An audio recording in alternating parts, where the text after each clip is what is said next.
Mis padres acaban de confesarme que utilizaron mi casa en secreto como aval para rescatar a mi hermano de su último desastre financiero. Ahora, tengo exactamente 30 días para conseguir 85.000 euros o todos terminaremos en la calle. Todo empezó hace unas 3 semanas, un martes de noviembre, cuando noté que mi madre, Elena, se ponía inusualmente nerviosa cada vez que mencionaba mis planes para expandir mi estudio.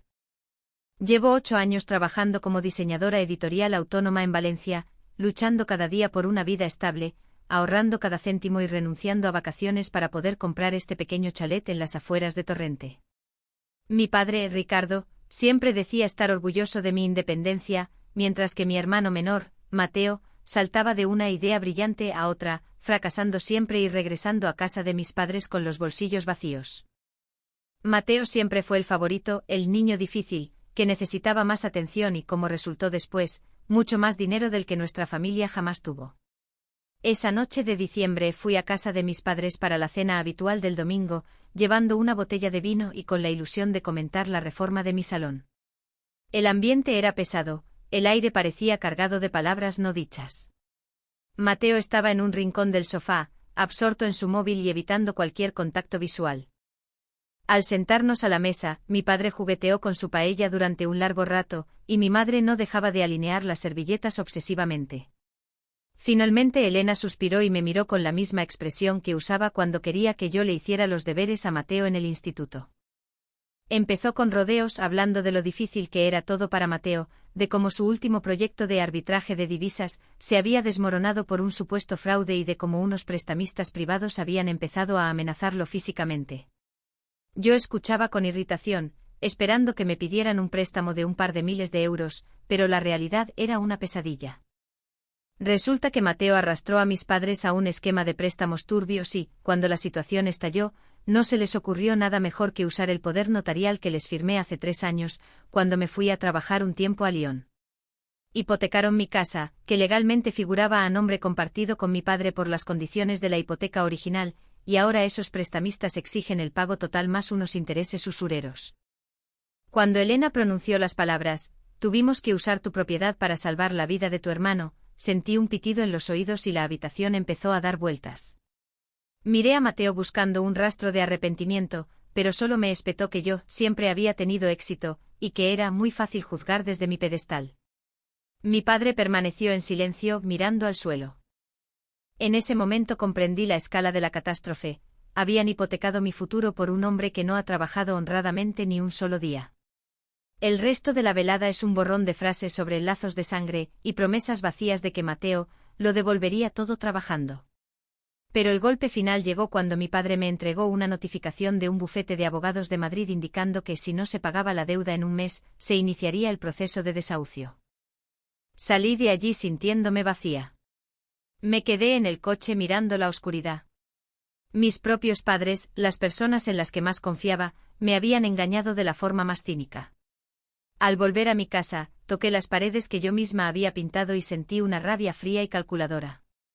Mateo siempre se salía con la suya, pero esta vez el precio era demasiado alto. Pasé la noche revisando los documentos que logré fotografiar, buscando algún resquicio legal para anular aquel poder notarial, pero los prestamistas eran profesionales, la trampa estaba perfectamente cerrada. Al día siguiente hablé con varios abogados, pero todos negaban con la cabeza, el poder era voluntario y el nombre de mi padre estaba en la escritura. La única salida es el dinero, y en mi mundo 85.000 € no caen del cielo. Me quedan 30 días de lucha, no solo por las paredes de mi hogar, sino por mi derecho a no ser destruida por quienes debían protegerme. Al 5.º día, el impacto inicial se había transformado en una presión constante y pesada en el centro de mi pecho que me impedía respirar hondo. Pasaba las mañanas frente a mis 2 monitores, intentando concentrarme en los encargos de diseño, pero mis ojos se desviaban continuamente hacia la carpeta en la esquina de la mesa con los documentos del préstamo. Cada hora que pasaba se sentía como un peso físico sobre mis hombros. Había consultado a 3 abogados inmobiliarios distintos en Valencia y el consenso era desolador, como el poder notarial era amplio y estaba legalizado, y como el nombre de mi padre figuraba en la escritura por aquellos motivos fiscales que acordamos hace años, el embargo era perfectamente legal. Mis padres no habían cometido un error, habían ejecutado una maniobra calculada. Tuvieron que ir al notario, presentar el título de mi casa y firmar papeles que decían explícitamente que mi hogar era la garantía de las malas decisiones de Mateo. El martes por la tarde decidí ir de nuevo a casa de mis padres. Necesitaba ver el contrato original que Mateo había firmado con esos prestamistas privados, quería saber a dónde había ido el dinero. Al entrar en la entrada, vi el coche de Mateo, un Audi que definitivamente no podía permitirse, aparcado en medio, bloqueando el garaje. Me hirvió la sangre. Entré sin llamar y los encontré en la cocina, cenando como si nada ocurriera. El olor a pollo asado llenaba el aire, un aroma que antes significaba consuelo pero que ahora me resultaba un insulto. Mateo se reía de algo en su móvil y mi madre le sonreía. Esa sonrisa murió en cuanto me vio en el umbral. No me senté. Les dije que necesitaba toda la documentación de Inversiones Ápice, el nombre del grupo que ahora poseía un trozo de mi vida. Mi padre, Ricardo, intentó hacer de pacificador, diciéndome que me calmara y que cenara con ellos, alegando que enfadarse no resolvería las matemáticas. Le respondí que las matemáticas ya estaban resueltas, me faltaban 85.000 euros y estaba a 30 días de quedarme en la calle. Mateo finalmente levantó la vista, se metió un trozo de pan en la boca y dijo que estaba siendo una dramática. Me soltó que estaba trabajando en un negocio masivo, que se cerraría en 2 semanas y que entonces pagaría todo. He oído esa misma frase de su boca al menos 20 veces en la última década. Es su eslogan para el fracaso. Le ignoré y miré a mi madre. Le pregunté cómo podía sentarse allí a comer mientras su hija mayor perdía todo por lo que había trabajado. Su respuesta fue lo que realmente rompió algo dentro de mí. Dijo, tú tienes una carrera, tienes talento, siempre puedes volver a construir algo. Pero Mateo, si esos hombres vienen a por él, no tiene nada. Hicimos lo que cualquier padre haría para salvar la vida de su hijo. Pensamos que serías lo suficientemente fuerte para cargar con este peso por la familia. La soberbia en su voz era asombrosa. No me estaba pidiendo ayuda, me estaba diciendo que mi vida valía menos porque yo era fuerte y exitosa. Para ellos mi esfuerzo no era una razón para respetarme, sino un recurso del que disponer cada vez que Mateo metía la pata. Finalmente mi padre fue a su despacho y trajo un sobre de color sepia. Al hojear las páginas, me di cuenta de que el tipo de interés era aún más alto de lo que pensaba, un 18% con capitalización semanal tras el periodo de gracia. No eran banqueros, eran tiburones legalizados. Pero hubo algo más en la letra pequeña que me llamó la atención, una firma secundaria en la línea de testigo que me resultaba familiar, aunque no pude ubicarla en ese momento. Me guardé los papeles bajo el brazo y me di la vuelta para irme. Mateo me gritó que me estaba portando como una egoísta, y que debería alegrarme de poder contribuir a la seguridad de la familia. Ni siquiera me giré. De vuelta en mi casa, empecé a investigar las redes sociales de Mateo y sus recientes socios comerciales. Descubrí que el fraude del que hablaba no era porque él fuera una víctima. Había intentado organizar una red de apuestas clandestinas para universitarios en Castellón, y había perdido el dinero de la casa, contra un jugador profesional que se dio cuenta de que Mateo era un aficionado. Los cobradores no eran matones al azar, eran las personas que habían financiado su fondo inicial. Mis padres lo sabían. Sabían que no había perdido dinero en criptomonedas, sabían que estaba haciendo algo ilegal y peligroso, y aún así eligieron poner mi casa en peligro para tapar sus huellas. Pasé los siguientes 3 días en un estado de hiperconcentración, trabajando 18 horas diarias en cada proyecto que podía encontrar, intentando reunir lo que fuera. Contacté con antiguos clientes, pedí adelantos e incluso valoré vender mi coche. Pero por más cuentas que hiciera, me seguían faltando 60.000 euros. Cada vez que el móvil vibraba, saltaba pensando que era el bufete o los prestamistas. El aislamiento era lo peor. No podía contárselo a mis amigos por vergüenza, y no podía hablar con mis padres porque cada conversación terminaba con ellos intentando hacerme sentir culpable por mi falta de lealtad familiar. El día 10 del mes, recibí un paquete por correo. No era de los abogados. Era un sobre anónimo sin remitente. Dentro había una sola fotografía de mi casa tomada desde la calle, con una X roja dibujada sobre la puerta principal con rotulador. No había nota, solo la foto. Fue entonces cuando comprendí que esto ya no se trataba solo de dinero. Esa gente sabía dónde vivía y me estaban vigilando. Mis padres no solo me habían robado mi patrimonio, habían traído a un depredador a mi puerta. Me di cuenta de que no bastaba con encontrar el dinero. Tenía que encontrar una forma de contraatacar, pero estaba jugando a un juego cuyas reglas habían escrito las personas que querían destruirme, y mi propia familia era quien les sujetaba la pluma. La mitad de la segunda semana se sintió como un accidente de coche a cámara lenta. Yo estaba en el asiento del conductor, obligada a mirar, pero con las manos atadas al volante. Había dejado de dormir más de 3 horas por noche. Cada vez que cerraba los ojos, veía esa X roja en mi puerta y oía la voz de mi madre diciéndome que yo era lo suficientemente fuerte para perderlo todo. Pasé 48 horas intentando liquidar cada bien que poseía. Puse a la venta mis estaciones de trabajo de alto rendimiento, mis cámaras de repuesto e incluso mi colección de relojes antiguos en todos los portales de segunda mano de Valencia. Deseaba desesperadamente mostrar algún progreso a los prestamistas, esperando que un gesto de buena fe me comprara tiempo o, al menos, hiciera que dejaran de enviar gente a fotografiar mi entrada. Pero cuando les dije a mis padres que planeaba usar los 25.000 euros que podía reunir para pagar parte del capital de inmediato, no se aliviaron, se horrorizaron. Quedamos en una cafetería de Torrente porque no soportaba estar en su casa ni tenerlos en la mía.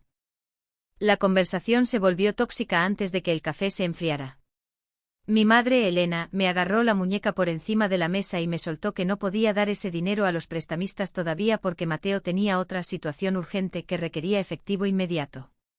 Tuvo el descaro de decir que como yo ya estaba preparada para perder la casa, esos 25.000 euros no marcarían la diferencia para mí, pero le darían a Mateo la oportunidad de empezar de cero en otra provincia. La miré sintiendo un asco que no creía posible sentir hacia mi propia madre. Le dije que ese dinero era mi último cartucho para mantener un techo sobre mi cabeza, para salvar lo único por lo que había trabajado desde los 22 años. Fue entonces cuando sacaron el argumento del periodo difícil, usado como un cuchillo. Mi padre Ricardo se inclinó con el rostro encendido y me dijo que estaba siendo increíblemente egoísta y cruel con mi propia sangre. Tienes que entenderlo, tu hermano está pasando por una etapa muy dura, está frágil. Su salud mental está por los suelos por la presión de esta gente. Tú hablas de una casa y de un sueño de ampliar tu estudio, pero nosotros hablamos de la vida de Mateo. Me dijeron básicamente que mi expansión profesional era un lujo, mientras que la supervivencia de Mateo era una necesidad. Querían que cogiera el dinero que estaba rascando de mis ahorros y se lo entregara directamente al culpable de todo, solo para que él pudiera huir y dejarme a solas con los cobradores. El conflicto estalló cuando me negué rotundamente y les dije que iba a ir a la Guardia Civil para denunciar el uso no autorizado del poder notarial. El tono de mi padre cambió al instante, de los ruegos pasó a las amenazas. Me recordó que su nombre estaba en la escritura y que, si iba a las autoridades, él testificaría que yo les había dado permiso verbal para usar la casa como aval. Estaba dispuesto a cometer perjurio para proteger a Mateo y mantener el flujo de dinero para su nuevo comienzo. Comprendí que no solo luchaba contra una deuda, sino contra una conspiración de mis propios padres para desvalijar mi vida y alimentar los delirios de mi hermano.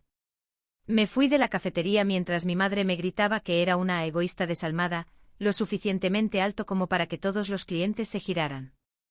Al llegar a casa, descubrí que la cerradura de la puerta trasera había sido manipulada. No estaba rota, pero había arañazos alrededor del ojo de la llave que no estaban por la mañana. Ya no me sentía segura ni en mi propia cocina. Pasé la noche sentada en el pasillo con un palo de golf, vigilando la sombra de la puerta principal. Mi móvil no dejaba de vibrar con mensajes de Mateo, que iban desde un "lo siento, de verdad" hasta un "eres una mala hermana por dejar que me hundan así". La guerra psicológica era constante. Al final de la tercera semana, yo era una sombra, había perdido 4 kilos, tenía la piel gris por la falta de sueño y saltaba con cada coche que pasaba por la calle. La tensión llegó al límite cuando descubrí quién era el testigo en el documento del préstamo. Escaneé la firma en alta resolución y se la envié a un contacto que trabaja en una gestoría en Madrid. Unas horas después me llamó, la firma pertenecía a un tal Marcos Soria. Se me cayó el alma a los pies. Marcos era el mejor amigo de mi padre de toda la vida y un antiguo notario inhabilitado hace años por falsificación de documentos. Esto significaba que el préstamo no era solo un mal negocio, sino una conspiración criminal que involucraba al círculo íntimo de mi padre. Tenía una información que ellos no sabían que yo poseía, pero el peso de ese secreto era aterrador. Si usaba esto, no solo salvaría mi casa, enviaría a mi padre y a su mejor amigo a prisión. Al acercarse la última semana, los prestamistas dejaron de enviar fotos y empezaron a llamar. No daban nombres. Solo decían que el periodo de gracia era una cortesía y que estaban deseando ver el cartel de "Se vende" en mi jardín. Sentía que las paredes de mi casa se me echaban encima. Me quedaban 7 días. Mis padres habían dejado de llamarme, en su lugar, me enviaron un acuerdo familiar, por correo electrónico diciendo que si les daba los 25.000 euros, intentarían ayudarme a negociar con los prestamistas más adelante. Era una mentira descarada, un último intento de robarme antes de que el barco se hundiera. Me senté en mi salón a oscuras, mirando ese correo, mirando las pruebas del fraude y el palo de golf en el suelo. Sabía que lo que hiciera a continuación cambiaría mi vida para siempre, y en ninguna versión del futuro recuperaba a mi familia. Al llegar el día 25, el mundo parecía hecho de un cristal que vibraba lo justo para estallar en cualquier segundo. Había dejado de ir a mi estudio en el centro y hacía lo mínimo de trabajo desde mi portátil, sentada en el coche en parkings de centros comerciales en Aldaya. Estaba demasiado paranoica para quedarme en casa de día y demasiado agotada para salir de noche. El peso del secreto que cargaba, saber que la firma de Marcos Soria era un acto flagrante de falsedad documental, me hacía enfermar físicamente. Tenía 2 opciones: llevar esta prueba a la fiscalía y ver cómo se llevaban a mi padre esposado, o dejar que el reloj se detuviera y perder lo único que realmente había poseído. Decidí hacer un último intento documentado de resolver esto antes de destruir a mi familia para siempre. Fui a casa de mis padres sin avisar y por primera vez en mi vida, grabé toda la interacción con el móvil escondido en el bolsillo de mi chaqueta. Al entrar, la casa se sentía distinta, había cajas apiladas en el pasillo y algunos muebles pequeños habían desaparecido. Mi madre estaba en la cocina, envolviendo platos en plástico de burbujas. Cuando le pregunté qué hacía, ni siquiera me miró, dijo que se estaban mudando a algo más pequeño, porque el estrés estaba afectando al corazón de mi padre. Fue entonces cuando lo comprendí. Se estaban preparando para dejarme atrás. Planeaban desaparecer en cuanto embargaran la casa, probablemente para irse a donde fuera que Mateo estuviera, empezando de cero. Le pregunté por Mateo y ella me miró con una frialdad que me erizó la piel. Me dijo que mi hermano ya se había ido de Valencia a un lugar seguro, porque los prestamistas se estaban impacientando. Saqué la copia del préstamo y señalé la firma de Marcos Soria. Le dije que sabía que era falsa y que Marcos estaba inhabilitado. Le dije que eso era suficiente para que papá fuera a la cárcel por mucho tiempo. Esperaba que llorara, que suplicara. En lugar de eso, dejó lo que estaba haciendo, se apoyó en la encimera y suspiró. «Crees que eres muy lista, Alex», dijo usando mi nombre completo con un tono de agotamiento total. «Crees que eres la única que sabe leer un contrato. Tu padre no hizo esto solo por Mateo. Lo hizo por nosotros también». Ahí fue cuando el verdadero giro me golpeó, y fue mucho peor que un simple favoritismo. Mi madre admitió que mi padre había estado vaciando su propio plan de pensiones durante años para cubrir sus propias pérdidas en el juego, un vicio que me había ocultado y que, por lo visto, Mateo había heredado. Los fracasos empresariales de Mateo no eran mala suerte, eran una tradición familiar de quemar dinero. La casa no era solo para salvar a Mateo, era la forma en que mi padre obtendría una enorme suma de dinero mediante una comisión, bajo cuerda pactada con los prestamistas. Habían llegado a un acuerdo, los prestamistas se quedarían con la casa, la venderían rápido y le darían a mi padre un 20% de los beneficios en efectivo, dinero que usarían para huir y empezar una nueva vida con Mateo en otra ciudad. No solo usaban mi casa como aval, la estaban vendiendo a mis espaldas para financiar su propia fuga del desastre que ellos mismos crearon. Me quedé allí, escuchando a mi madre explicar lo lógico que era todo. Decía que como la casa se había revalorizado tanto en el mercado inmobiliario de Valencia, había dinero para que todos sacaran un pellizco, excepto yo, claro, porque yo era joven para empezar de cero. Habían calculado mi destrucción como una partida más en su presupuesto familiar. La traición era tan absoluta que ya ni siquiera sentía rabia, solo un vacío profundo. Mi padre entró en ese momento, vio mi cara y ni siquiera intentó mentir. Solo me preguntó si iba a portarme como una mujer, o si iba a arruinarlo todo para todos. El dilema moral era ahora una hoja de afeitar. Si iba a la policía, detendría la venta, pero destaparía la trama de comisiones, la falsificación y las deudas de juego. Mi padre iría a prisión, mi madre sería cómplice y Mateo probablemente sería cazado por la gente a la que realmente debe dinero. Si no hacía nada, me quedaría en la calle en 5 días, pero mis padres tendrían su nuevo comienzo. Miré a mi padre, un hombre al que había intentado impresionar durante 30 años, y me di cuenta de que solo era un ladrón pequeño y desesperado. Salí de la casa sin decir una palabra, con la grabación aún funcionando en mi bolsillo. Esa noche recibí un último mensaje de un número desconocido. No era una amenaza. Era una foto del anuncio oficial de subasta que acababa de publicarse en el portal del BOE. La subasta sería el viernes. Me quedaban 72 horas. Me senté en mi porche mirando las farolas con el móvil en la mano, la grabación y el escaneo de la firma de Marcos Soria estaban listos. Mi pulgar sobrevolaba el botón de enviar al contacto de mi abogado y al canal de denuncias de la policía. Si lo pulsaba, salvaría mi casa, pero borraría efectivamente a toda mi familia de mi vida. Si no lo hacía, la borrada sería yo. El silencio en el barrio era ensordecedor y por primera vez comprendí que no existe una elección correcta cuando las personas que amas están intentando matarte. 48 horas antes de la subasta, dejé de ser una hija.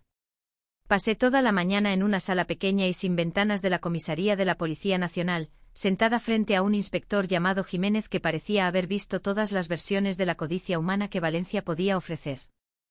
Reproduje la grabación de mi madre explicando el esquema de las comisiones y entregué los escaneos de alta resolución de la firma fraudulenta de Marcos Soria.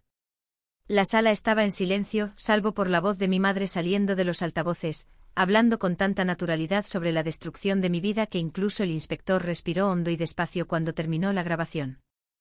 Me dijo que como Marcos Soria ya estaba bajo vigilancia por otros casos de fraude notarial, esta era la pieza que faltaba para abrir una investigación mucho mayor sobre la firma Inversiones Ápice.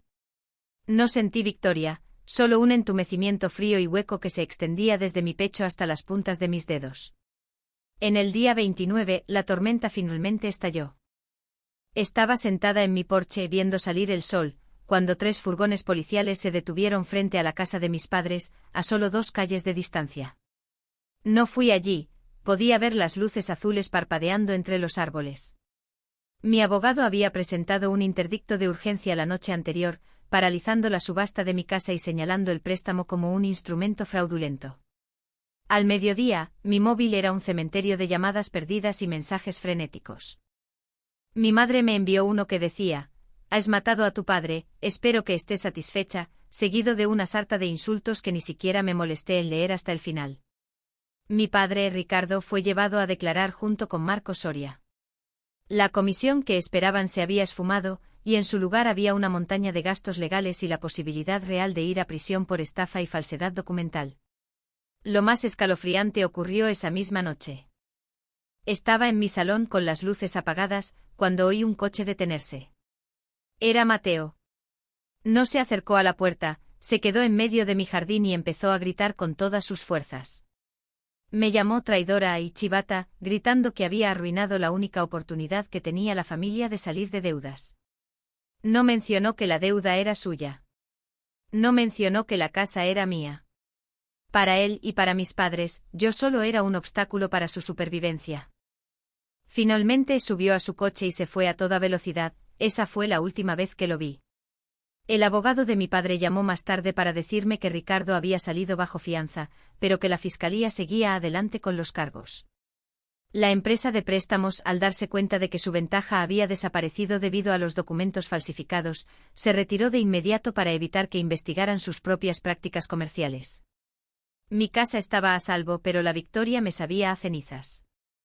Al terminar el mes, el silencio en mi vida se volvió absoluto. Mis padres dejaron de llamar. No aparecieron por mi puerta. Me enteré por una prima lejana de que se vieron obligados a vender su propia casa para cubrir la defensa legal y las deudas que Mateo aún tenía con gente peligrosa. Se mudaron a un pequeño piso de una habitación en otra provincia y, por lo que sé, todavía me culpan por traicionar a la familia. Nunca se disculparon. Nunca reconocieron que habían intentado robarme mi futuro. En su narrativa, ellos son las víctimas de una hija desalmada que priorizó ladrillos y cemento sobre su propia sangre. Comprendí que ese periodo difícil del que hablaban no era un error temporal de juicio, era su carácter. Ahora me siento en mi casa, la casa por la que tanto luché, y se siente diferente. Las paredes son del mismo color, el suelo cruje en los mismos puntos, pero el alma del lugar se ha ido. Cada vez que entro en la cocina, recuerdo a mi madre envolviendo sus platos, lista para dejarme atrás sin pensarlo dos veces. Gané la batalla legal, pero perdí la ilusión de tener una familia, y empiezo a pensar que esa ilusión era lo único que me mantenía en pie. Miro la habitación de invitados vacía, donde antes pensaba que mis padres se quedarían cuando fueran demasiado viejos para vivir solos, y me doy cuenta de que esa habitación seguirá vacía el resto de mi vida. Tengo mi patrimonio, tengo mi solvencia y tengo mi techo, pero el coste de ese techo fue darme cuenta de que las personas que me dieron la vida eran las más dispuestas a quitármela. Han pasado 30 días desde que empezó todo. Hoy he cambiado las cerraduras. No porque tenga miedo de los prestamistas, sino porque tengo miedo de los fantasmas de la gente a la que solía amar. Guardo la grabación de la voz de mi madre en mi ordenador, no porque quiera escucharla, sino como un recordatorio de cómo es la lealtad familiar, cuando hay un símbolo de euro de por medio. La gente siempre dice que la sangre es más espesa que el agua, pero olvidan que también puedes ahogarte en ella. No sé si me quedaré mucho tiempo en esta casa. Es difícil llamar hogar a un sitio donde cada rincón te recuerda una mentira. Tengo 34 años, la propiedad total de un inmueble precioso y nunca me he sentido más huérfana en toda mi vida.